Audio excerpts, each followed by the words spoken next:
Hello and welcome to this month's episode of Creators of the Month.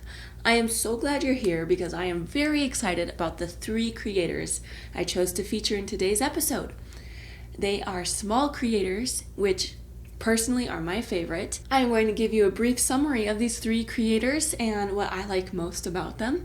And the mission here is for you to go check them out for yourself and watch their videos for yourself. Creators of the Month is meant to encourage those creators and to help you find more creators to watch, because as we all know, it is very hard to find the good ones in the myriad of people out there. So this is meant to help you, and it's meant to encourage the creators that are featured. After I reveal these creators, I am also going to share a bit about what I am improving on, working on, what's challenging me as a creator, because it's good to have some openness so that we can encourage each other. So let's dive right into it. Okay, so one time I was in Australia for like 9 months, and it was like this school thing, and a bunch of people from all over the world were a part of it. And I made this one friend who was from Denmark, and initially she had a little bit of trouble like opening up and making friends with people there. But she and I connected right away. And she was so cool. And I was just like, oh my word, this is like my best friend in the world.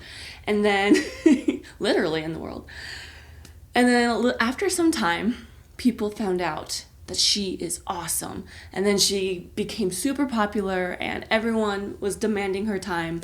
And I didn't get very much time with her anymore. And I was like, hey, I was friends with you before everyone knew you were cool. She did not appreciate that. I bring that story up because it reminds me of these creators. Like, they're small and they're cool, but people don't really know they're cool yet. I know you guys are cool, and I'm your friend before you get popular, okay? Creator number 1, Irina Dee. Not only is she a YouTuber, but she also is a realtor. And that's where her channel kind of started as realtor tips, and then it has changed into YouTube tips, and she's very transparent about her YouTube journey, which really helped me when I was first like trying to do this YouTube channel. I found her channel and she was very open about say monetization and what she makes and tips for YouTube and advice from what she's learned. So I loved listening to those videos. It helped me so much and encouraged me. Irina has a lot of great advice and I highly recommend checking her out. Creator number 2, Patrick Thibeault, a Canadian high school teacher for videography who has recently just moved his entire family to Vietnam to teach there. There's not too many videos on his channel yet. It looks like he's building it up. Not only does he give great videography tips, he also has wonderful life advice. Just recently I watched his 40 life lessons that he learned by age 40. Things like that. Great little tidbits of wisdom and advice.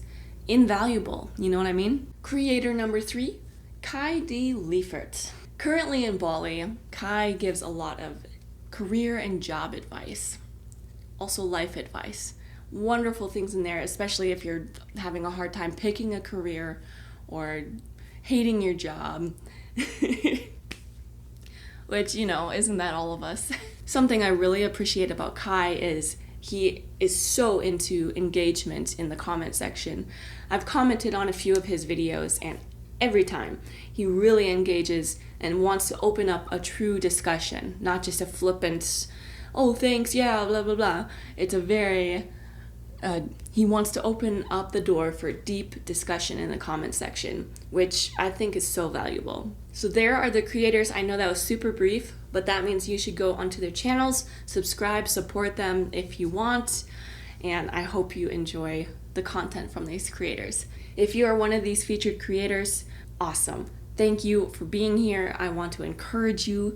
Please keep going. Please keep creating, and don't get discouraged. You got this.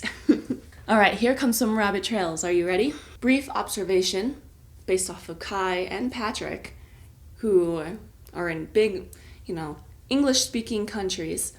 moving to Bali and Vietnam. This is a theme I've been noticing. Just gonna point that out. Especially people in the US, but it's like English-speaking countries, I've really noticed this a lot. And this reminds me of what Anti-Prophet on YouTube talks about a lot. While I don't agree with a lot of what Anti-Prophet says, he has a theme in his videos that he brings up a lot, and that is getting out of the pressure cooker. And he's referring to the US in this situation. And I think that's extremely accurate, especially in the US. It feels like you're in a pressure cooker. It's just so much stress and pressure on you just to survive, just to frickin' pay rent.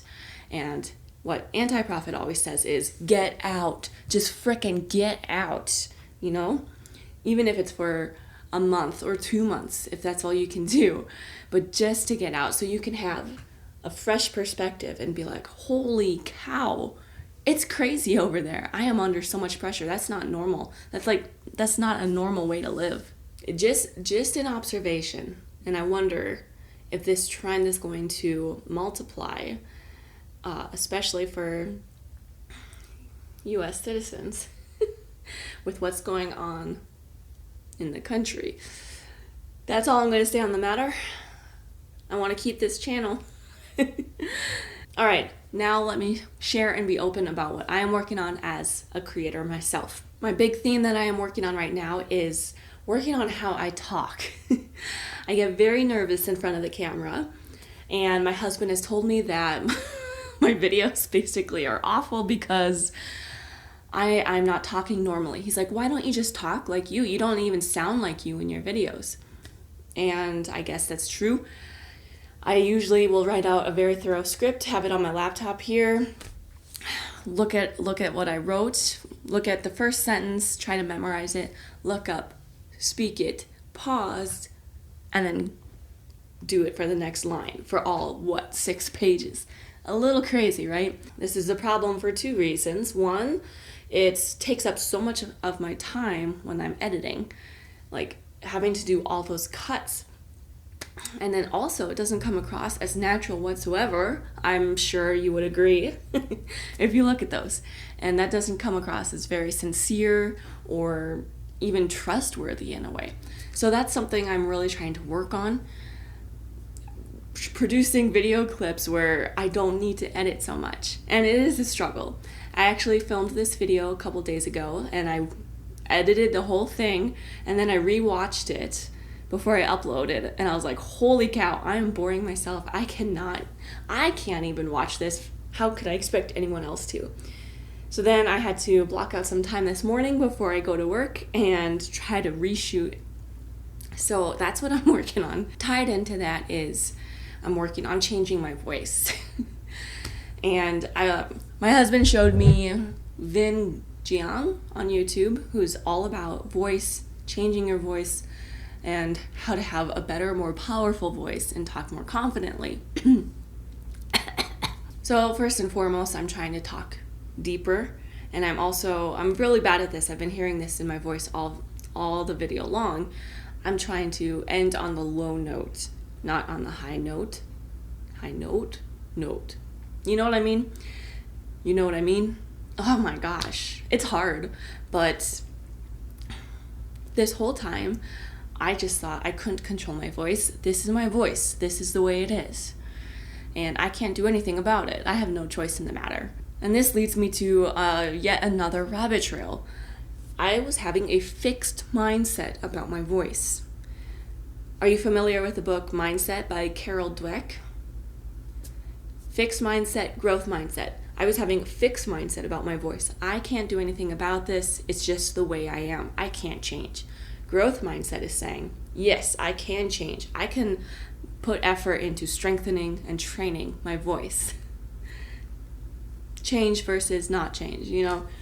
So that was a very interesting book. I think the first 2 chapters said it all, and then the rest of the book really went into, it was just, you could get the gist of it out of the first 2 chapters from what I remember.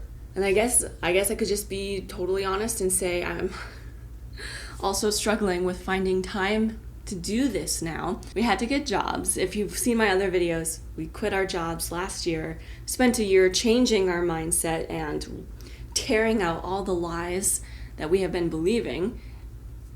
And there's still so many in there, but at least we got some good groundwork done. And unfortunately, the time has come where we needed to get jobs again in order to buy food. And it was just, we did not want to, but what can you do? We were having just so much fun learning and creating. It's like, that's what I want to do my whole life. But you got to pay the bills, got to pay rent. Don't want to starve to death, right? So got jobs, and now it's like, oh my gosh, it's so hard to find time. So mad respect to all the full-time workers who also are full-time YouTubers. Amazing. So I'm trying to balance work and figuring out how to make sure I shoot one video a week. That's my goal here. On top of other things like creating more children's books and all sorts of things. So I'm like a little overwhelmed, plus learning all the new stuff with my managerial role I have now. It's like, whew, okay. So like I said, I filmed this video a couple days ago on my day off, and then it sucked, and then I'm like, shoot, that was like the only good time I had.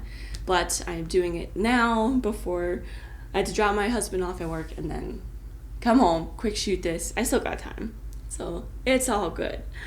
Anyways, I really respect and mad props to all the people who work and also create amazing videos. I recognize that I had it easy for a while, and I appreciate that time, and now it's like Godzilla mode. Now we're in Godzilla mode. That's what my husband always says. You know, the charge up, the amp up, the spikes on his tail. We're amping up, doing the crazy, and the blast. I'm not going to tell you what our plan is for the blast, because you got to protect that stuff. You got to protect your dreams. And speaking it out can sometimes have problems if you're telling other people about them. It's what I'm realizing is it's better to be like, yeah, this happened and now it's happening. Not dreaming, throwing thoughts into the future dreams. Like, I'm gonna keep this secret and safe and protect the dream we are working towards. Hopefully this video is better at least than the previous one. I hope so, because I don't really have time to reshoot again. Thank you so much for being here and watching. Let's encourage each other. Please comment if you have any thoughts or encouragement for me. I'll take it all. I'll take that. And also comment if you have any people you would like to see featured next month in August. All right. Thank you so much. I'll see you later. Alligator. Coffee is good.